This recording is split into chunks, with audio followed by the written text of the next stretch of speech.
Conheçamos e prossigamos em conhecer ao Senhor. Como a alva a sua vinda é certa, e ele descerá sobre nós como a chuva seródia que rega a terra. Oséias capítulo 6, versículo 3. Se a linha do tempo profética já está traçada desde o Éden, onde exatamente estamos agora? E quão próximo está o Armagedon?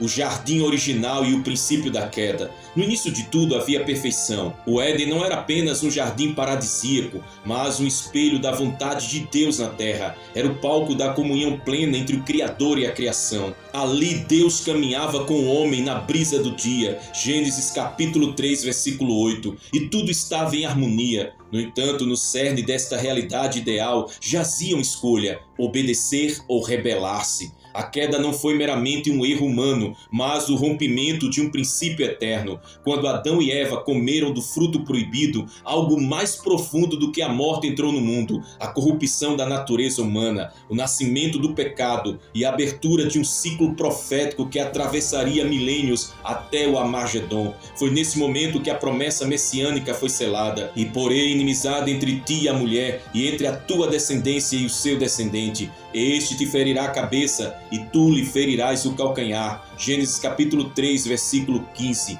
Esse versículo é a semente da redenção. Deus mesmo em meio ao juízo planta a esperança, e a partir dali inicia-se uma linha profética que irá atravessar as escrituras, revelando o plano de Deus para restaurar aquilo que foi perdido. A aliança com os patriarcas e os sinais da promessa. Após o Éden, a humanidade mergulhou em decadência. Caim mata Abel, a violência se multiplica, mas Deus levanta Noé como pregoeiro da justiça e preserva a linhagem messiânica através da arca. Um novo começo. Porém, logo a Torre de Babel revela que o coração do homem continua distante de Deus. Em meio à rebelião global, Deus escolhe um homem, Abraão. A aliança feita com Abraão é mais que uma promessa territorial, é uma promessa escatológica. Em ti serão benditas todas as famílias da terra. Gênesis capítulo 12, versículo 3. A partir deste pacto, Deus desenha o plano de redenção, um povo separado, uma terra santa e no fim um reino eterno. Isaac, Jacó e as 12 tribos, todos são parte do plano divino que avançam rumo ao cumprimento das promessas. Deus então se revela a Moisés, o êxodo se torna a figura profética do arrebatamento, o povo é libertado da escravidão do Egito, figura do mundo, para caminhar rumo à terra prometida. O sangue do cordeiro nos umbrais, figura clara do sangue de Cristo que nos livra da morte eterna. E então o deserto, o tempo da prova, como a igreja entre a cruz e a coroa. O Sinai é o marco da aliança mosaica. A lei é dada, mas o povo falha. Os profetas se levantam como vozes do eterno, clamando por arrependimento. Cada profeta, de Isaías a Malaquias, fala não apenas a seu tempo, mas aponta para um futuro escatológico onde o Messias trará justiça e restaurará todas as coisas. Daniel, por exemplo, tem visões apocalípticas que até hoje causam espanto. A estátua de Nabucodonosor, os 4 reinos, o pequeno chifre, as 70 semanas. Tudo isso traça um roteiro profético que culmina no tempo do fim, o tempo da angústia de Jacó, o surgimento do anticristo, a grande tribulação, o juízo final. E então, após séculos de silêncio, João Batista surge, clamando no deserto: arrependei-vos, porque é chegado o reino dos céus. Mateus capítulo 3, versículo 2. O Cordeiro prometido aparece. Jesus não vem apenas como Salvador, mas como cumprimento da linha profética iniciada no Éden. Ele é o segundo Adão. 1 Coríntios capítulo 15, versículo 45. Onde Adão falhou, ele venceu. Onde Israel tropeçou, ele foi fiel. Cada milagre, cada parábola, cada lágrima, tudo aponta para o reino eterno. Na cruz, o véu se rasga, o acesso é restaurado, a ressurreição inaugura a nova criação, mas a história ainda não termina. Jesus sobe aos céus, mas deixa uma promessa: voltarei. João capítulo 14, versículo 3. A partir de Atos, a igreja entra em cena como agente do reino na terra. O Pentecostes inaugura a era do Espírito, mas também marca o início da guerra espiritual. A igreja primitiva vive entre perseguições e glória, entre sinais e sofrimentos, e como Paulo diz, Toda a criação geme esperando a redenção. Romanos capítulo 8, versículo 22. As cartas apostólicas exortam a vigilância. Pedro fala do dia do Senhor. Judas alerta contra os falsos mestres. João, na ilha de Patmos, recebe a revelação final, o Apocalipse, a consumação da história humana e o confronto derradeiro entre o Cordeiro e a besta. A grande apostasia, o espírito do anticristo. Hoje vivemos os ecos do que foi profetizado. A apostasia cresce, falsos cristos surgem, o amor de muitos esfria, o humanismo toma o lugar da santidade, o entretenimento invade os púlpitos, a profecia se cumpre diante de nossos olhos. Nos últimos dias sobrevirão tempos trabalhosos. 2 Timóteo capítulo 3, versículo de 1 a 5. O espírito do anticristo já opera. Não se trata apenas de um homem, mas de um sistema, um governo mundial, uma economia única, uma religião híbrida. Tudo está se encaixando. Os 10 reis, a Babilônia moderna, a marca da besta, não é apenas um símbolo, mas um sistema de controle global. As sombras do Armagedon já se estendem sobre as nações. Israel, como relógio de Deus, voltou à sua terra. Jerusalém está no centro do cenário profético. O templo será reconstruído. A aliança de paz será feita. E então o homem do pecado será revelado. Mas antes disso, a esperança da igreja, o arrebatamento, como nos dias de Noé, poucos acreditam, mas a trombeta soará, os mortos em Cristo ressuscitarão primeiro, e os que estiverem vivos serão transformados. Num abrir e fechar de olhos subiremos para encontrar o Senhor nos ares. 1 Tessalonicenses capítulo 4, versículos 16 e 17. Entre trombetas e taças, a manifestação final do juízo de Deus. E vi os 7 anjos que estavam diante de Deus, e foram-lhe dadas 7 trombetas. Apocalipse capítulo 8, versículo 2. Estamos agora diante do momento mais solene da história humana. A dispensação da graça aproxima-se do fim. O Cordeiro, que foi digno de abrir o livro selado com 7 selos no livro de Apocalipse, também é o que envia os juízos à terra. As trombetas e as taças são sons e sinais do juízo que hão de vir sobre o mundo rebelde. Não são apenas símbolos, são realidades que estremecerão a terra, abalarão os céus e mergulharão a humanidade num tempo sem precedentes, a grande tribulação. As trombetas anunciam juízos parciais, alertas de Deus aos que ainda podem se arrepender. As taças, porém, são derramadas sem mistura, ou seja, sem misericórdia. São o vinho do furor de Deus sobre o mundo que rejeitou o sacrifício do Cordeiro. Os dias de Noé estão de volta, uma geração surda à voz de Deus. A primeira trombeta, em Apocalipse capítulo 8, versículo 7, saraiva e fogo misturados com sangue são lançados à terra. A terça parte das árvores e da relva verde é queimada. A natureza sofre o impacto direto da ira divina. As florestas ardem, as plantações são destruídas, a estabilidade climática entra em colapso, a terra geme. E como nos dias de Noé, assim será também a vinda do Filho do Homem, pois assim como nos dias anteriores ao dilúvio, comiam, bebiam, casavam e davam-se em casamento, até o dia em que Noé entrou na arca e não perceberam, até que veio o dilúvio e os levou a todos. Assim será também a vinda do Filho do Homem. Mateus capítulo 24, versículo 37 ao 39. A segunda trombeta, Apocalipse capítulo 8, versículos 8 e 9. Algo como uma grande montanha ardendo em fogo é lançada ao mar. A terça parte do mar torna-se em sangue. Os seres marinhos morrem. Os navios são destruídos. O comércio global entra em colapso. As rotas marítimas são paralisadas. Vivemos dias de aparente normalidade. Ruas movimentadas, praças cheias. As redes sociais fervilham de entretenimento, opiniões e vaidades. Casamentos, festas, eventos, viagens, sonhos, tudo parece seguir o seu curso, mas por trás da cortina da vida cotidiana há um clamor vindo do céu, uma advertência ignorada, um alerta abafado. Os céus estão em guerra e a terra permanece indiferente. Estamos nos dias de Noé, não apenas semelhantes, estamos literalmente nos dias proféticos de Noé. A terceira trombeta, Apocalipse capítulo 8, versículos 10 e 11. Uma grande estrela chamada Absinto cai sobre os rios e fontes. As águas tornam-se amargas, muitos morrem ao bebê-las. A escassez de água potável torna-se uma crise mundial. A sede da humanidade será física e espiritual. A ignorância deliberada da geração moderna.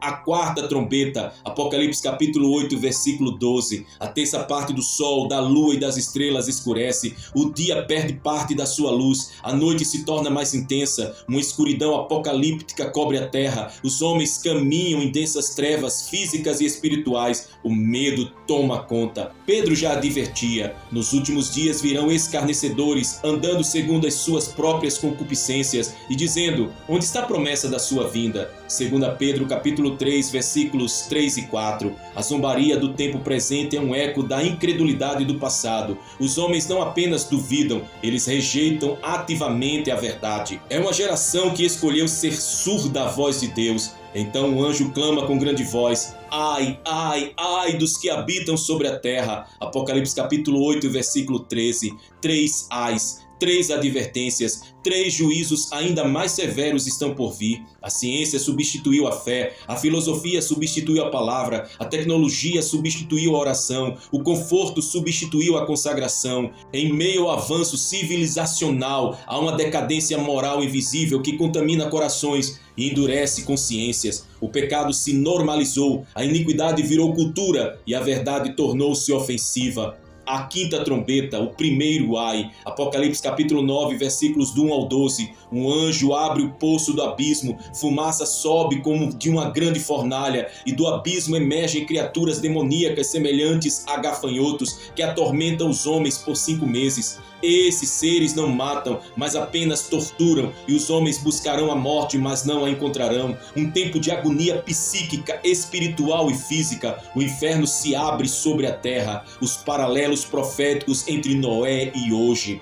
A sexta trombeta, o segundo ai. Apocalipse capítulo 9, versículos do 13 ao 21. 4 anjos presos junto ao grande rio Eufrates são soltos para matar a terça parte dos homens. Um exército de 200 milhões cavalga, trazendo morte e destruição. O número é assustador. A guerra se intensifica, as nações se unem em caos. As armas nucleares, biológicas e tecnológicas se manifestam. A humanidade entra em colapso moral, político e espiritual. Noé era um pregador da justiça. 2 Pedro capítulo 2, versículo 5. Durante 120 anos construiu a arca e advertiu o povo. Era uma geração violenta, corrompida, entregue a imaginações contínuas de maldade. Gênesis capítulo 6, versículo 5. Deus via que toda a terra estava cheia de violência. Não é exatamente o retrato do nosso tempo? Mesmo assim, muitos não se arrependem. Continuam em sua idolatria, feitiçarias, imoralidades e assassinatos. A dureza do coração humano atinge o seu ápice.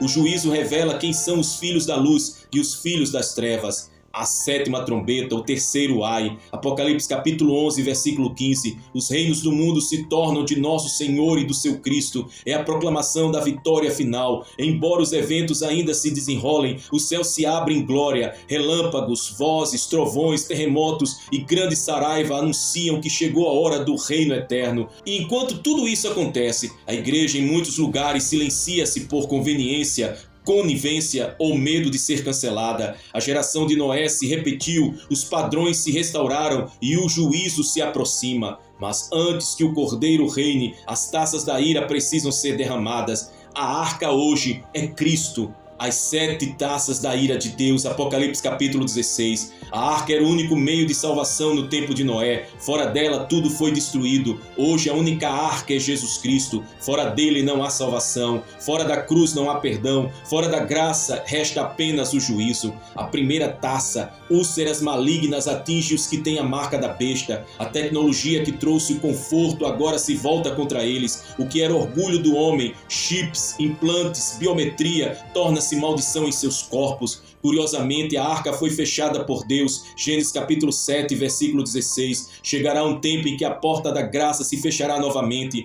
O arrebatamento será nesse momento. A igreja será retirada. Os justos entrarão na arca eterna. Os que zombaram, os que adiaram, os que desprezaram, esses ficarão para trás. A segunda taça, o mar torna-se como sangue de morto. Tudo que nele há morre. O colapso ambiental atinge níveis irreversíveis. A vida marinha é exterminada. A terra agoniza. Sinais tecnológicos dos dias finais. Terceira taça, os rios e fontes se tornam em sangue. O anjo das águas declara: justo és, ó Senhor, porque derramaram o sangue dos santos. A vingança divina se manifesta. O cálice da justiça é entregue aos ímpios. Se nos dias de Noé a maldade foi a causa do juízo, hoje temos ainda mais agravantes. A tecnologia moderna se transformou em uma torre de Babel digital. Homens querem ser deuses, querem clonar, criar vida, manipular o DNA, editar o comportamento humano, controlar pensamentos através de algoritmos. Estamos à beira da singularidade, não apenas tecnológica, mas espiritual. Uma fusão entre homem e máquina que prepara o cenário para a marca da besta.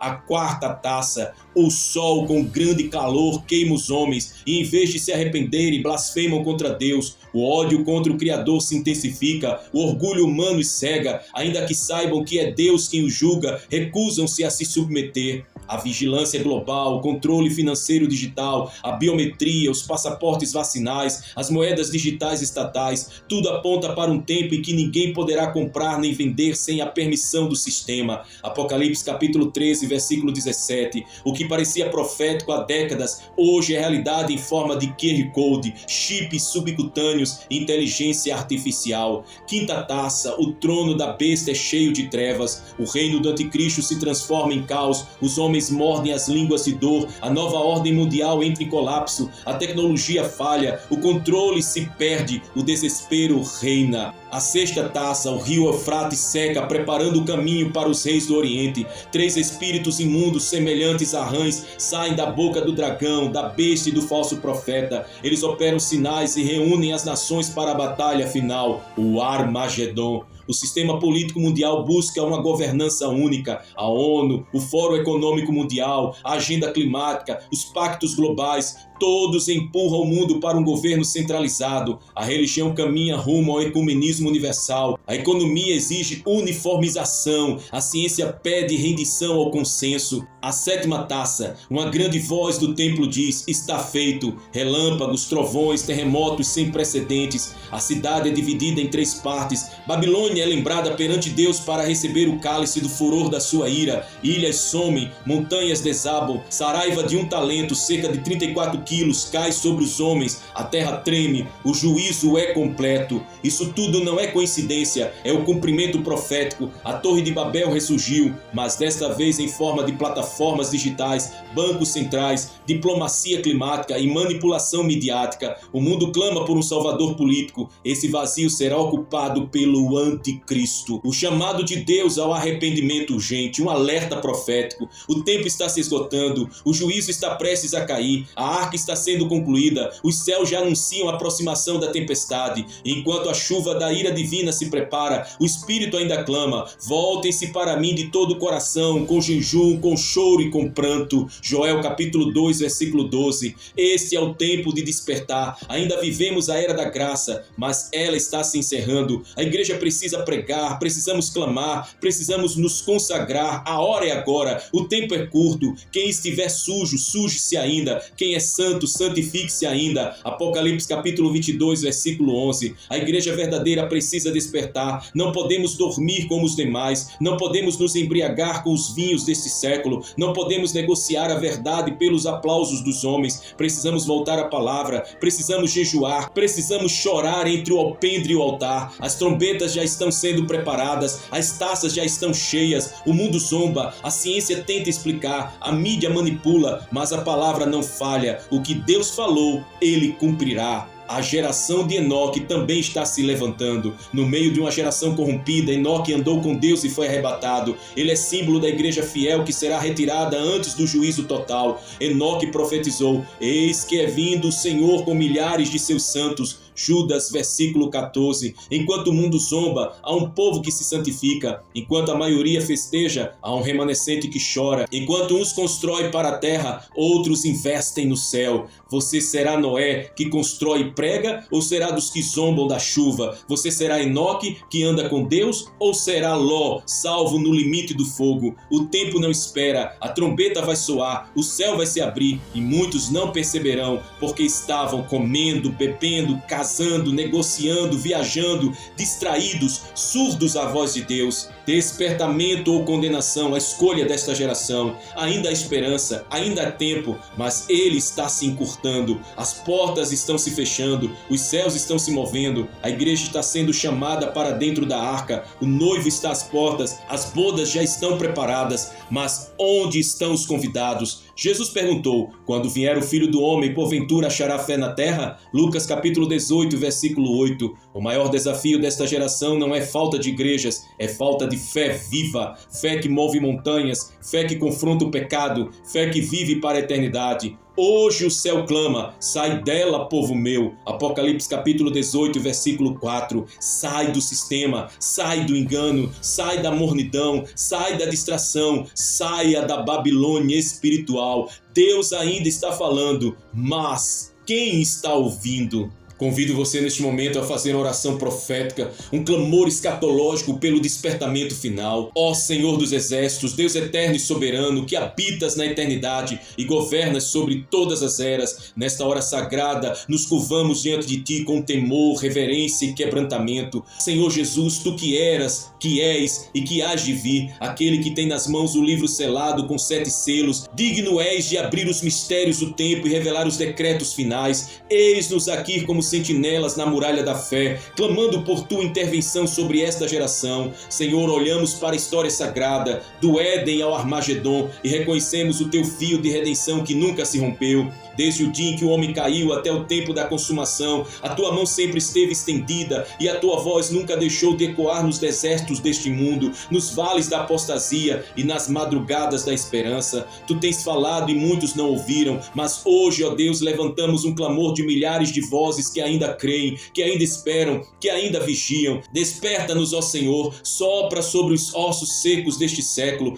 tira o véu dos olhos que não enxergam, liberta os cativos da indiferença, abre os ouvidos espirituais daqueles que se tornaram surdos à Tua palavra, que esse clamor suba ao Teu trono como um incenso puro e que a Tua glória desça como um fogo consumidor, como nos dias de Elias, como nos dias de Pentecostes, como nas visões do Apocalipse. Treme a terra diante da Tua santidade, que os montes se derretam como cera perante o Deus vivo, que as nações sejam sacudidas pela Tua palavra, que os corações endurecidos sejam quebrados como vasos de barro e refeitos pelas Tuas mãos de oleiro. Senhor, intercedemos pelos que estão presos no espírito de Sodoma, por aqueles que ainda olham para trás com saudades da cidade do pecado. Visita-os agora com Teu fogo purificador, que toda amarra do prazer carnal, da vaidade mundana, da cegueira espiritual sejam desfeitas. Liberta os que ainda vivem entre as cinzas da incredulidade. Desperta os mornos, os conformados, os indiferentes. Acorda, ó alma adormecida, eis que o noivo se aproxima. Ouve, ó igreja, o som das trombetas no Monte Santo. Os céus estão em alerta, os anjos estão se posicionando, o Cordeiro está prestes a abrir o último selo, o livro da redenção está sendo desenrolado diante do universo. Senhor, cobre com Teu sangue os Teus filhos, sela os remanescentes com o espírito da promessa, que nenhuma praga os toque, que nenhuma mentira os confunda, que nenhum engano os desvie. Fortalece os joelhos vacilantes, renova os que estão cansados, levanta os caídos, alimenta os famintos com o pão do céu, dá de beber aos sedentos da fonte que jorra para a vida eterna. Oramos pelos lares, que haja chamas e avivamento nos quartos, nas salas, nas cozinhas, que as famílias se voltem para o altar, que os pais sejam sacerdotes, que as mães sejam intercessoras, que os filhos sejam flechas afiadas nas mãos do guerreiro. Senhor, restaura os lares destruídos, traz de volta os filhos pródigos, sara os corações feridos. Clamamos pelas nações, pelos reis, pelos governantes, pelos juízes da terra, que a Tua justiça venha à tona, que os planos dos ímpios sejam confundidos, que os céus governem sobre os reinos dos homens. Estabelece o Teu domínio, Senhor, que Teu reino venha e que a Tua vontade se cumpra, assim na terra como no céu. Oramos pelos missionários, pelos que anunciam o evangelho em terras hostis, pelos que enfrentam perseguição, fome, prisão e até a morte por amor a Ti. Fortalece-os, guarda-os, sustenta-os com a Tua destra fiel, que o sangue dos mártires seja a semente viva da última grande colheita. Oramos pela igreja perseguida, por aqueles que se reúnem em porões, cavernas, florestas, escondidos da fúria dos homens, mas cheios do temor do Senhor. Dá-lhes ousadia,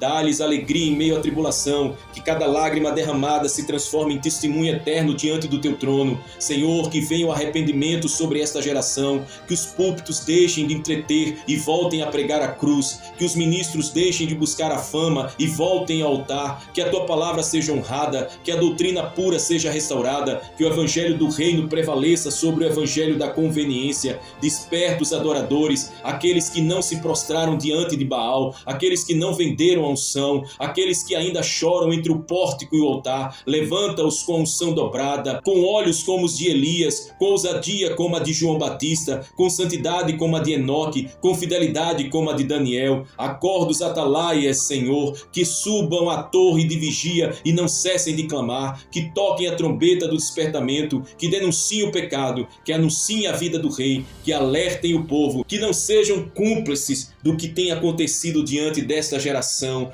pecaminosa. Pai, tem misericórdia de nós. Apresentamos a tua igreja, apresentamos o teu povo e apresentamos, ó Deus, aqueles que hão de ser salvos por meio da pregação do evangelho que o teu povo há de espalhar pela terra. Em o nome de Jesus te glorificamos para todo sempre. Amém e amém, meu Deus.